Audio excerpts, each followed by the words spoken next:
कतै लाग्छ कि बाँचिरहेछु म कतै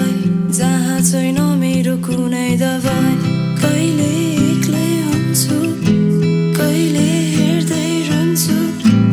हत्केलामा लागेका देखिने कुराहरू म त छोरी मान्छे परे आँसु पुछिदिने कसले सायद बुझिन कि मैले आफ्नै भावना म त छोरी मान्छे परे आँसु पुछिदिने कसले सायद बुझिन कि मैले आफ्नै भावना म त छोरी मान्छे परे आँसु पुछिदिने कसले सायद बुझिन कि मैले आफ्नै भावना हे दैव केवल आमाकै सच्चाइ याद छ दैव भुलेछु बाँच्न